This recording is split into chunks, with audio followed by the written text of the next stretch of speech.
Morning guys. Right, me, Lou, hiding. So Jack's at college, so we're starting another job today, and this is a rewire. So tell you what, let's take you in here, I'll show you the consumer unit. Now we're also going to be doing an extension here. Sorry if it's a bit dark. Going to be doing an extension here at some point, which is going to be roughly a year's time from when this goes out, I believe.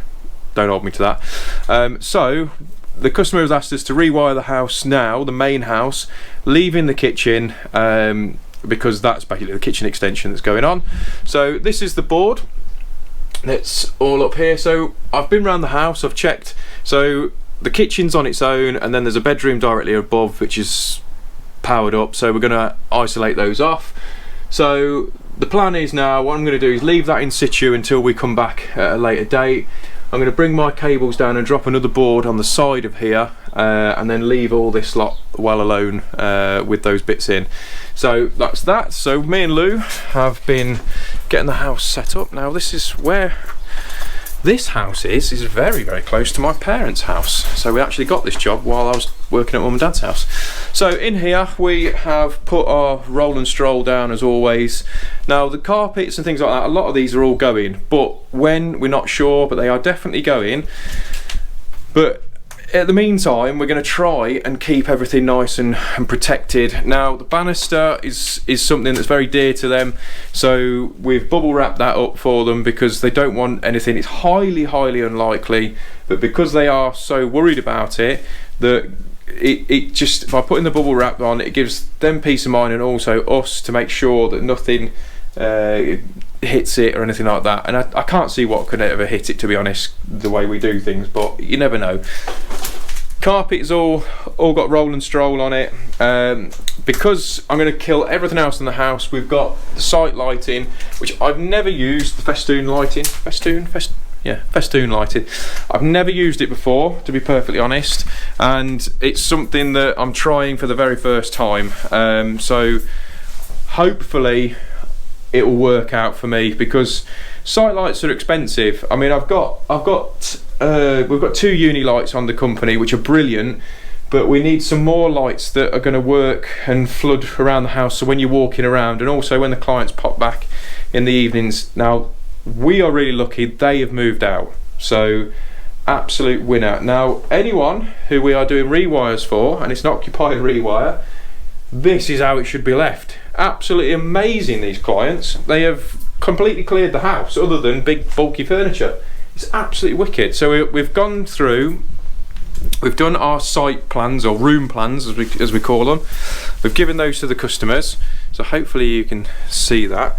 So I emailed these to the clients and they've gone through, they've wrote down all the points where they want everything, because this doorway's been blocked up and we're knocking through that end. Weirdest light position in the world, no idea why that's ever been there, and same with the clients, they don't know what's going on with that. But these are brilliant. I highly recommend you make some of these if you're doing a rewire, and especially if the customers are not going to be here. You don't have to keep ringing them every 5 minutes because you forgot. And also, what makes these customers extra special, they've wrote all the notes on. So they've actually, not only have they done these, they've also wrote all the notes on, like new double socket down there, look. So remove light switch, and they've literally gone around the whole house like that. Absolutely wicked. So new light switch. Brilliant, absolutely brilliant. So like I say, we're going to quickly rip around the house for you. As I've said in loads of different times, it's the hardest part of the job is trying to get your cable runs in your head all sorted. So in here, carpet on the landing is going to be coming up, red room. Landing carpet's coming up. The laminate, what a pain. So we've had permission from the customer to cut it up, do what we need to do, try and lay it back down, and they appreciate it's obviously not going to be perfect, and cut that out. So that is what we're going to be doing. So yeah, so we're going to get all these pulled up, then we can start figuring out where the joists run, all the rest of it. Because it's essential really that we can get our heads round the job and this is the room where you've got the sockets in the red room. It is. So you've got these ones down here live, and then there's 2 more behind you. So what we're going to do, we're going to isolate those off, Wago them up underneath, drop them under maintenance free junction boxes under the floor, rewire the rest of the house, because what they want to do is they want to get the house all done, all this front section of the original part of the house, so they've got plenty to do in that year until when we come and go out that way in the kitchen, which is underneath our feet. So that is the plan. So today's video is sponsored by Traderfy. For those of you who don't know what Traderfy is, it's a job management software that we've been using for over a year now easily, and it's a software where we set it all up. We can set up our terms. So if we're doing a consumer unit change, for argument's sake, literally we've got a pre-selected setup, and I just click on it and alter the little bits and bobs, so it speeds my job up massively. Also, we do all our invoicing, quoting. It cuts so much time out of faffing about with, you know, individual jobs. I can literally just click on, right, there's that, put that in as a bundle, this, that and the other. You can also set up all your scheduling as well. So if you've got multiple lads, you know, you can go, right, okay, like for us example, we've got Lewis. So Lewis is now getting his new van. So we can say, right, Lou, you've got this job to go to. It's all on your scheduler. Off you go. You do it. It's your job, and crack on. And it's literally that good. So I'll put the link below. There's a 14-day free trial. I highly recommend that you just give it a go. If you don't like it, you've lost nothing. And if you do like it, which I don't know why you wouldn't, you literally, after you've clicked on that, you can get for 3 months, it's 50% off if you use the promo code GHawk50. So like I say, that's all I'm going to say about it. Go and check it out yourselves. It's brilliant. Not just saying it, I've been paying for it myself for a long time, and it is brilliant. We wouldn't be without it now. So yeah, so that said, right, let's get stuck into the job, and we're going to catch up with you once we've lifted up this carpet, and also we've had a quick bite to eat. So, like I say, we're just going to start ripping up the carpet, and what we're going to do is fold it up like that, and then assess which way things are running. So we're going to fold this, take this completely out, probably pop that in one of the bedrooms or the office, perhaps behind you. We'll get that sorted. Now the homeowner's just literally just popped in, and she's just said that we've got to leave the floorboards up because there's a plumber coming in to alter some of the pipe works for some radiators in the kitchen, I think. So happy days, I haven't got to mess about too much with that. So we'll get all this pulled up. Now I always tend to find that where the best place to start is really at the top of the stairs. So on the actual stair tread, you usually have your first piece that tucks down, and I just use my side cutters just to grab the corner, just to get it out of the grippers, and then just work your way back. I find that's the best way, so we'll get that all tucked out.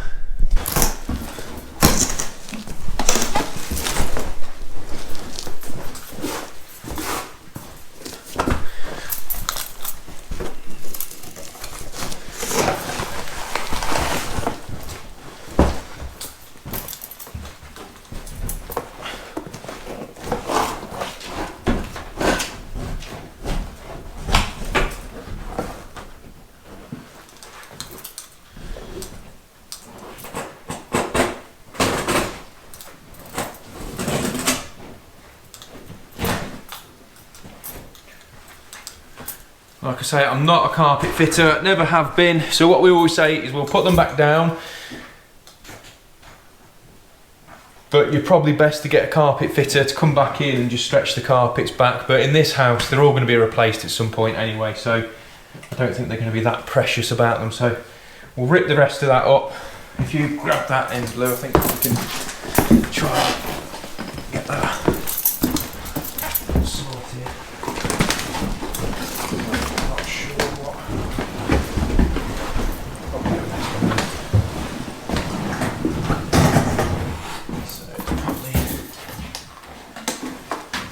squeaky.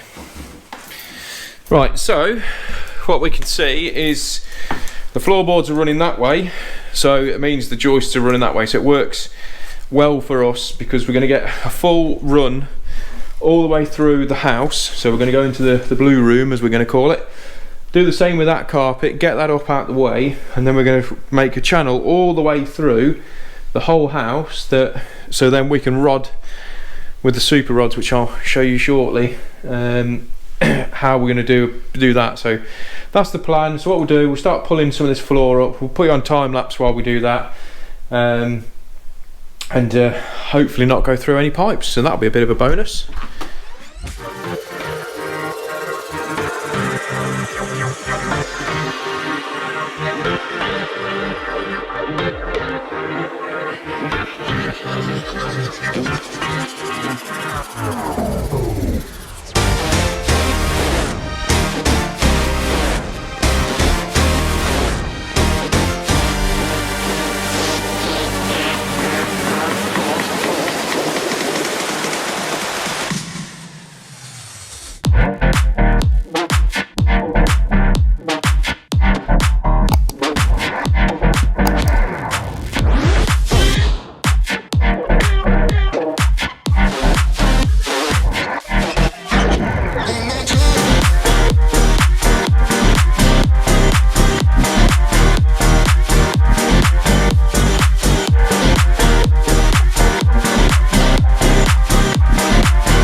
So me and Lou are just running around now. We've got the cables, some of them stripped out.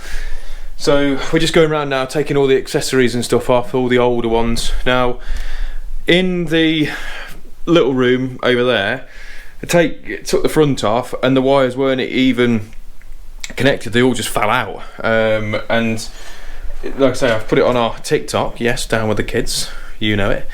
I put it on there and just made a bit of a funny video about it, but I'll just show you really what happens. So this is basically what the state of it is. So there's no sleeving on the CPC on there, there's no grommets and stuff on there, and what happens is with these stranded cables, they generally just fall out. Some of them are really loose, and there's so much live conductors actually exposed. So that is what, sorry about that, battery died. This one's not going to last much longer. So what we normally do is cut them all off, have a little flexi tub with us. It's like Lou's going around now, he's just taking all those fronts off. We're going to leave that bedroom alone for a minute because those sockets up there are live. So yeah, so we just rip round, but it just goes to show that the lack of maintenance, should I say, that's gone on. Like I say, no sleeving on the CPCs, things like that, and it's important. Have your electrics checked because it is important. But like I say, this house, the homeowners are under no illusion that this is all going to be needed to be done. So they want to decorate the whole house, so they want to get everything, all their basics, fundamentals, electrics and plumbing all done properly. So that's what we're here for. So like I say, we'll get cracking and charge these batteries a bit. Right, so we are a little bit further on now. We've pretty much stripped everything out of the house now that's needed to go. So Lou's just on the last bit in here. So Lou's just dropping all the down lights and getting rid of all those, take them out. The lights are staying in the same position anyway, so which is good. There's just an extractor fan to to put in there. So we've took all the light switches off, but leave the cables in, because like in this one, it's staying in the same position.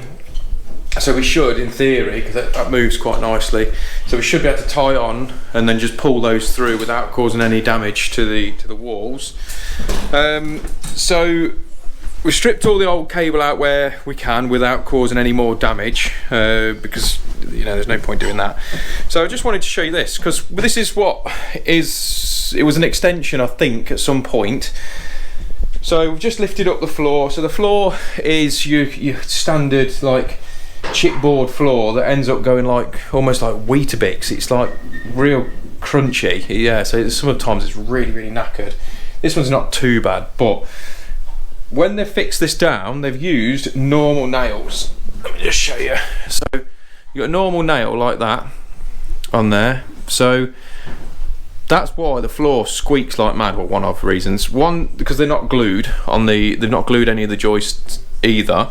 But also, these types of nails, they're not designed to stay in. So really, if they'd used ring shank nails, they would have been a nightmare getting out. But obviously for me, winner. But for the customer, not so good. So what we'll do, once we've sorted those bits out, obviously we'll fit them down with screws. That's why, like, even when Lou's walking, you can hear it all squeaking, and it's not because he's fat. It's you're not a fatty, are you, Lou? No, I don't think so. So the other thing I wanted to show you was when I lifted up the floorboards. Love a bit of history, so found the old Airfix military series on there. Look at that, German half track. And it was 80p. That's how much it cost. Nothing in it, just literally the box. So I bet that wouldn't be 80p now. And the other thing I found, which was quite cool, was a little letter from the local school. So and dated 14th of May 1979. So things like that, when I find things like that, I find it interesting, and I always just put them out for the customer. Because I'm not sure how long they've lived here or not, I'm not sure. So the other thing is that I've noticed, now this is a heating pipe under here. I don't know whether you can see, let me try and sort that out. You see those cables are all scorched under there? Because they are hard pressed against this heating pipe. You can see that very well, actually. You see that? So another reason where it's hard to figure out who was here first, whether it was the plumber or the sparky. So we're going to go with the standard. It's definitely the plumber's fault, not the sparky's. And also, just looking down the line through the camera now, there's some other junction boxes as well down there, which is hiding all sorts of stuff. So yeah, not very good, but yeah, so I thought we'd just keep you updated on those. So the next thing for me is, because I need to get across to the sockets, which are, there's one over there and one over that side, and the joists are running that way. I'm going to have to continue this path all the way through to the end, and then what I'll do is I'll just fold the carpets back where needed and drill a 100mm hole that I can patch repair after.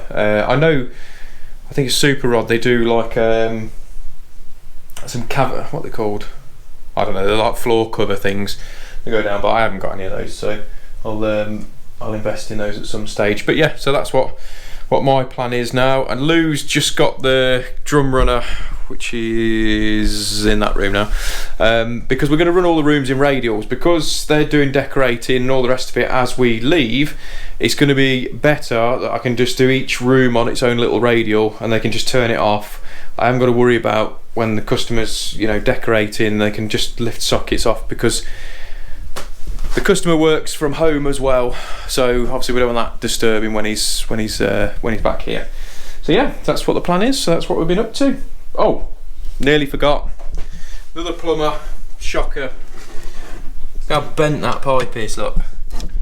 So we've got a bit of a bent pipe. So that needs to be sorted as well. So, because that's an accident waiting to happen, that pipe. So not a very good job by all. Yes, plumbers.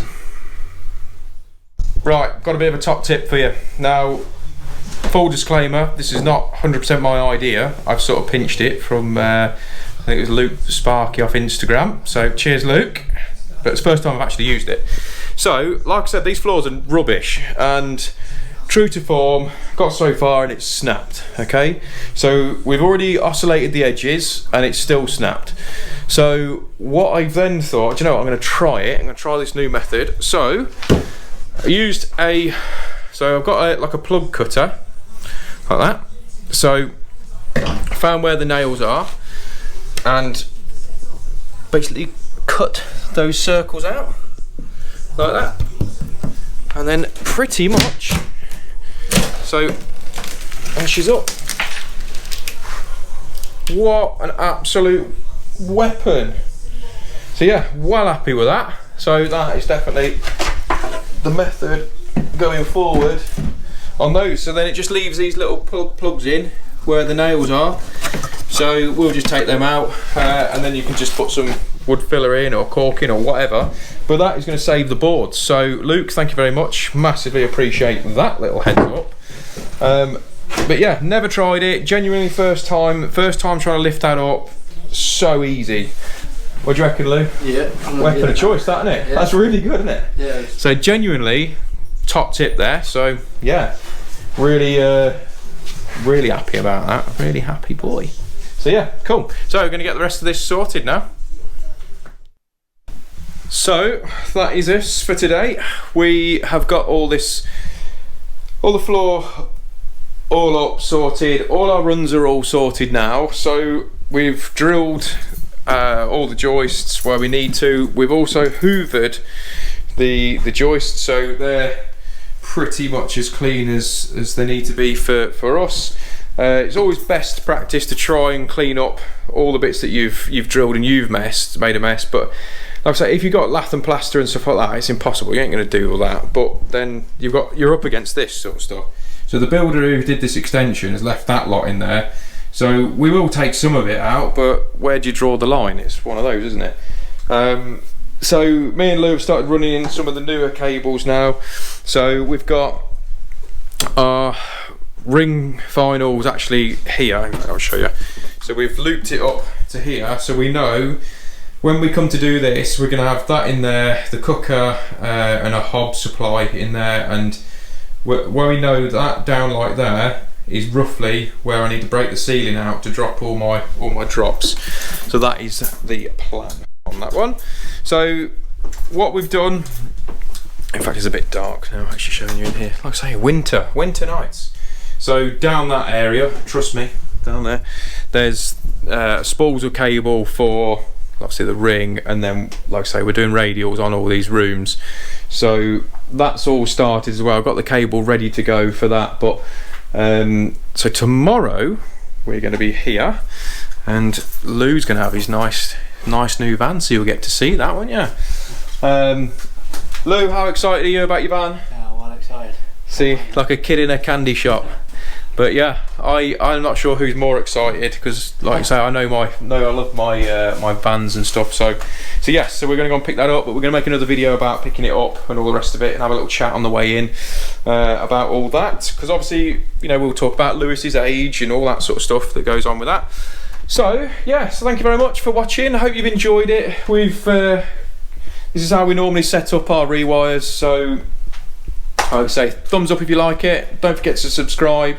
Like I say, trying to get to 10k before Crimbo. Not looking likely at the minute, because not everyone is hitting that subscribe button. So, but yeah, thanks for watching. Catch you tomorrow. Bye.